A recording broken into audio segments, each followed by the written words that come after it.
Hello everyone, welcome back to the channel. In today's video, I'll show you how to create an email link in Framer step by step. This allows visitors to click a button or text on your website and automatically open their email app to contact you. Let's get started. Framer is a modern website builder that allows users to design and publish interactive websites without complex coding. Here's how to link to an email.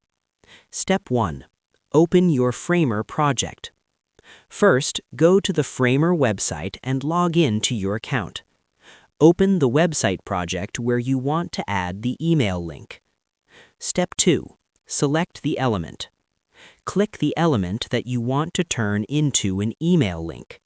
This could be a button, text, or icon such as a contact button. Step 3. Open the link settings. In the right side Properties panel, find the Link option. Click the Link field to add a destination. Step 4. Use the Mail to link.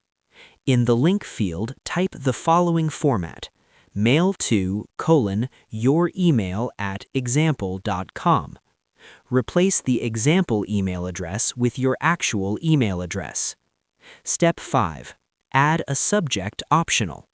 You can also pre-fill the email subject using this format: mail to your email at example.com subject equals hello.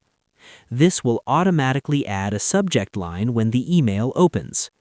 Step 6. Test the link. Click Preview in Framer and test the button or text. When you click the link, your device should open the default email application with the email address filled in. Step 7. Publish the website. Once everything works correctly, click Publish to update your website. Visitors will now be able to contact you directly through the email link. Important tip: you can also include both a subject and message body in the Mail to link to make it easier for users to send inquiries. And that's it. That's how you link to an email in Framer step by step, even if you're a complete beginner. If this video helped you, make sure to like the video and subscribe for more simple and practical website building tutorials. Thanks for watching, and I'll see you in the next video.